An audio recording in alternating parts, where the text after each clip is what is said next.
तो ये बात लिख लीजिएगा कि हम कथा क्यों सुन रहे हैं। तो उसका पहला पॉइंट यही है कि हमारे नेत्रों को दृष्टि प्राप्त हो, हमारे नेत्र शिकारी नहीं पुजारी बन जाएं, इसलिए हम कथा सुन रहे हैं।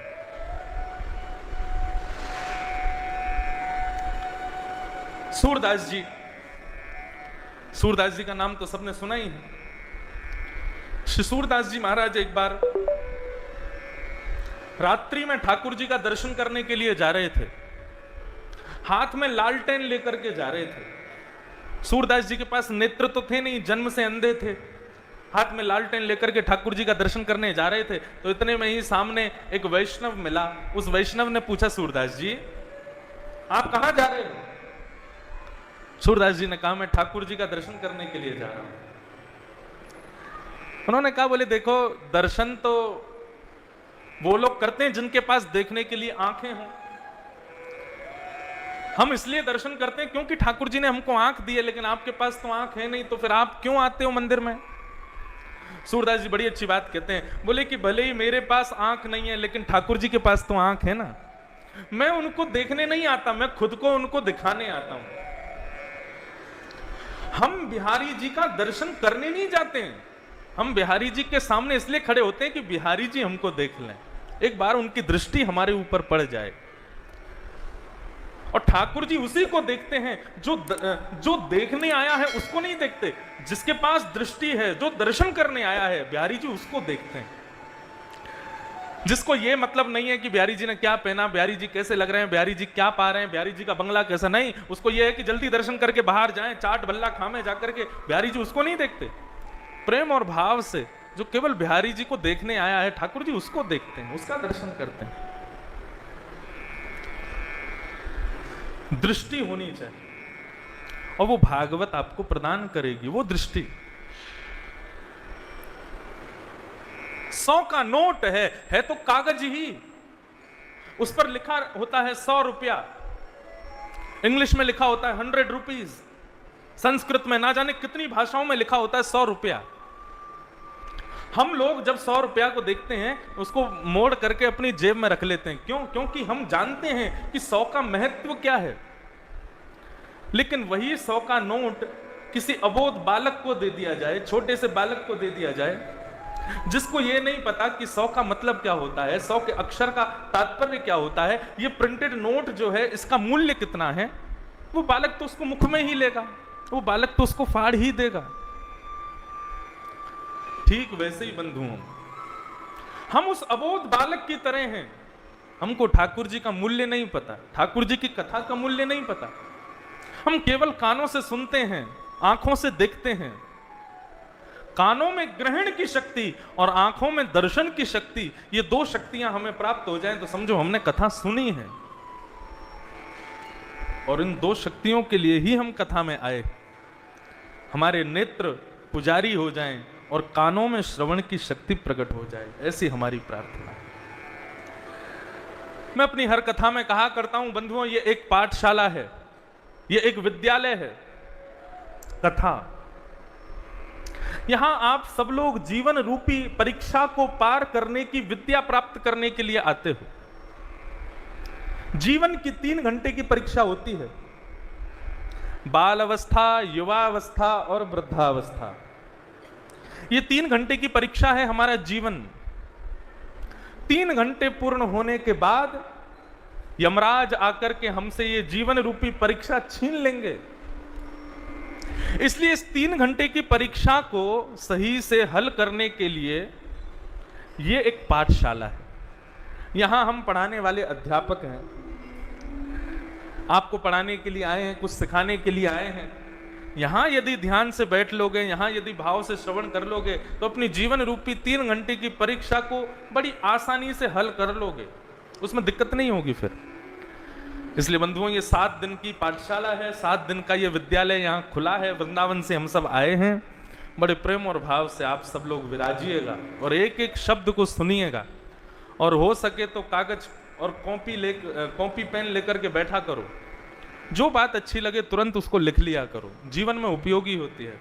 जब भी कीर्तन हो, करताल बजाओ, नृत्य करो, आनंद से कथा श्रवण करो।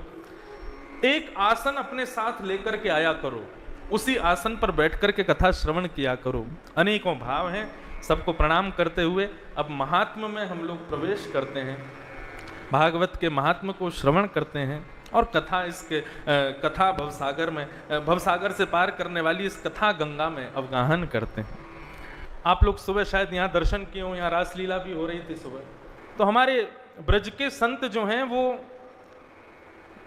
व्यक्ति बालक जब मुकुट धारण कर लेता है, श्रृंगार कर लेता है, तो फिर उसमें साक्षात कृष्ण का ही दर्शन करते हैं। फिर उनको साधारण व्यक्ति नहीं समझते, साधारण बालक नहीं समझते, उनके चरण छुएंगे, उनकी आरती उतारेंगे, उनको वंदन करेंगे। और इतना ही नहीं, वो जो कहेंगे वो करते भी हैं कि, और ये मान करके करते हैं कि साक्षात ठाकुर जी करवा रहे हैं। रास बिहारी, स्वरूप बिहारी उनको कहते हैं। अभी परसों अयोध्या गए थे ठाकुर जी का दर्शन करने के लिए, तो वहां एक सुंदर कथा पूज्य श्री राघवाचार्य जी महाराज ने सुनाई। मुकुट पहन करके, सुंदर श्रृंगार करके, पोशाक धारण करके एक बालक को स्वरूप बिहारी जी का स्वरूप बनाया गया। अब उनको झूला झुला रहे थे। अभी 2-3 दिन तक हमारे यहाँ हरियाली तीज से शुरू होते हैं और अभी 2 दिन पहले ही सब मंदिरों में झूला विश्राम हुआ। नहीं तो ठाकुर जी रोज झूला झूल रहे थे, हिंडोला झूल रहे थे। सावन के महीने में झूलते हैं ठाकुर जी। तो अयोध्या के एक आश्रम में झूला डाला गया और उस पर छोटे छोटे बालकों को राम जानकी का स्वरूप बना करके झूला पे बिठा दिया और सब संत उनको झूला झुला रहे थे। झूला झूलते झूलते झूलते ठाकुर जी थक गए। जब ठाकुर जी बहुत थक गए तो थक करके जो महंत जी थे उनसे बोले कि बाबा अब हम बहुत थक गए हैं, अब हमको झूला से उतारो। अब ये मुकुट सिर में दर्द कर रहे हो है और हमारी पोशाक जो है ये हमको चुभ रही है, बहुत गर्मी लग रही है, अब हमको उतारो, अब हम जाके सोएंगे। लेकिन महंत जी का मन था कि अभी थोड़ी देर और उनको झूला झुलाया जाए। संत भगवान का मन था थोड़ी देर और आनंद किया जाए। संत बोले नहीं नहीं, चुपचाप बैठे रहो, अभी और झूला झूलो, अभी तो हमको आनंद आना शुरू हुआ है और आप अभी उतर के चले जाओगे तो कैसे सुख मिलेगा। स्वरूप बिहारी बोले देखो, या तो हमको उतार दो, नहीं तो हम सारा श्रृंगार उतार के अभी फेंक देंगे अपना। संत बोले बिल्कुल नहीं उतारेंगे, आप अभी झूलते रहो। तो गुस्से में आकर के राम जी का स्वरूप जो बालक बने थे उन्होंने अपना मुकुट उतारना शुरू कर दिया, अपने गले से मालाएं उतार के फेंकनी शुरू कर दी। बोले हम थक गए, हमको उतारो, हम झूला नहीं झूलेंगे। संत ने जब उनको देखा तो देख करके मन में विचार आया, बोले आप इतने जिद्दी हो तो फिर हम आपसे ज्यादा जिद्दी हैं। यदि आप झूला नहीं झूले और यदि आपने अपना श्रृंगार उतार दिया तो हम आपको कह रहे हैं हम सामने कुएं में जाकर के कूद जाएंगे। स्वरूप बिहारी बोले तुम कूद जाओ, लेकिन हम तो थक गए, हम नहीं झूलेंगे। तो संत ने एक क्षण भी विचार नहीं किया, दौड़ करके गए और जाकर के उस कुएं में कूद गए। अब जैसे ही देखा सबने कि ठाकुर जी संत महात्मा बेचारे सच में जाकर के कुआं में कूद गए, तो झूला पे झूल रहे स्वरूप बिहारी, उनको थोड़ा कष्ट हुआ हृदय में। वो दौड़ करके आए, आकर के कुआं में कहने लगे अरे अरे बाबा तुम बाहर आ जाओ, हम तो ऐसे ही कह रहे थे, अरे तुम रात भर झुलाओगे तो रात भर झूला पे झूलेंगे, लेकिन तुम बाहर आ जाओ। संत बोले हम नहीं आएंगे, आप अपनी जिद कर लो, पहले बहुत जिद्दी होते जा रहे हो, अपना स्वरूप पूरा बिगाड़ दिया, बोल रहे हो झूला नहीं झूलेंगे, तो हम भी जिद्दी हैं, हम आज इस कुएं में ही रहेंगे, अपने प्राण त्याग देंगे। स्वरूप बिहारी खूब मना रहे हैं, लेकिन संत बाहर निकल के नहीं आए।